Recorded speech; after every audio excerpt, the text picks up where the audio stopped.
Boom! What's up, everyone? Mark Lobliner, TigerFitness.com, alongside a man I haven't been alongside in like 5 years. I don't know how the hell he got here. I was just driving, actually. I saw the sign and stopped by. This is Derek Charleboy, my man who literally started my old company alongside me. We traveled together. We did everything together, man. How you been? Been doing pretty good, pretty good. You're a power lifter now. Yeah, I mean, that's kind of going to go into our topic today. Even though, I started off doing bodybuilding and then switch over to powerlifting, the two aren't exclusive goals. No, they're not. And one thing you always see these two camps, like, I'm a power lifter, I'm a bodybuilder. Powerlifters eat a certain way, bodybuilders eat a certain way. They train a certain way. But as you guys have noticed lately, I've been doing all the main three lifts. I've been doing the squats, the deadlifts, and the bench press. Those are my main lifts alongside overhead press, which I don't think you're going to argue against at all. No, that's definitely a good movement. Those are my core four, I call them. Now, Derek, as someone who came from being a bodybuilder, now powerlifter, but you still look like a bodybuilder, since you're in town, you're at Tiger Fitness HQ, I want to know, how do you find that they complement each other? Well, I mean, you think of muscle growth. The way muscle grows is by continually challenging that muscle to work harder. And when you look at, strength training programming, picking exercises that have the greatest potential for increasing strengths gives you more potential to challenge the muscle. So you think of like cable crossovers. How heavy can you really go? Honestly, not very heavy unless you want to completely tear your pectoral from your shoulder. So I mean, most people are going to go somewhere between 40 to 100 pounds. So, let's say week one you do 40 pounds, 2 years later you're doing 100 pounds. That's not much progress. Versus take something like bench press, someone starts out bench pressing 95 to 135 pounds, you progress up to 225 to 315, that's going to lead to more growth because of how much more demand you're placing on your body. So, I mean, we wrote about this. If you guys don't know, we wrote a lot of programs together. We're actually two of the first people to utilize the internet for training videos. Yeah, before there was social media. We had, back then you had like 8-minute abs and DVDs and stuff, or VHS tapes you took home, right?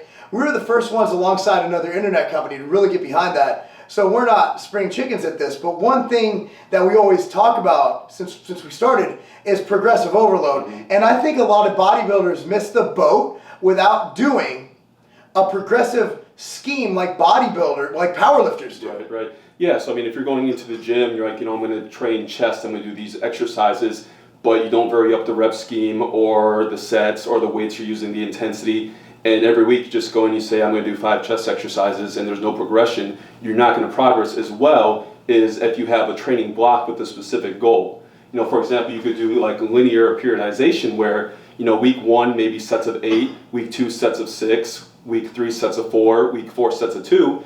Each week's getting heavier and heavier. That's going to lead to better gains than simply just going in the gym and doing bench press with no rhyme or reason behind what you're doing. So what I would like to do here is just simply put together a general plan of what I do, and maybe Derek can chime in on what your thoughts are. Now, for example, for me, let's say today we did bench press. What I do is I start out with bench press, and my goal is to beat my previous week. For example, last week if I got 405 for 5 reps, I'm going to go for 405 for 6 reps, or go for 425 for 3 reps. Somehow increase the load or the reps. After that, after you've done that load and that progressive overload, then you move into more volume training where you hit the 8 to 15 rep range on the other movements. Now, what are your thoughts on something like that? So before we get into that, I just want to make a point. So the amount of strength-focused training, your lower rep training, will depend on your goal. If your goal is more powerlifting based, you would include more of that. Now, if your goal is more bodybuilding based, you may include one power exercise first and then do the higher rep stuff after that. That's what I do. Yeah, so like what you were talking about, I would consider that like a step 1 periodization where you have your set weight and you're trying to perform better each week. And you're doing it by either adding weight or reps. So one way you could change that up is say, this week I'm going to do 405 for 10. This next week I'm going to do 425 for 8. Then 445 for 6, just example numbers, not necessarily what you would do, to where you have your set goals. Or, I'm going to do 70% of my 1 rep max for sets of 8 reps, and then next week 75% for sets of 6 reps, something like that, to where you're predetermining. Or you can just go it by rating of perceived exertion. So you say, this week I'm going to work up to a set that feels like a 9, which is like 1 rep shy of failure. So I'm going to work up to a max weight I can lift for 10 reps at 9 RPE. And say, the next time I'm going to work up to a set of 4 reps at 9 RPE. So that way you're kind of building in variation into your training.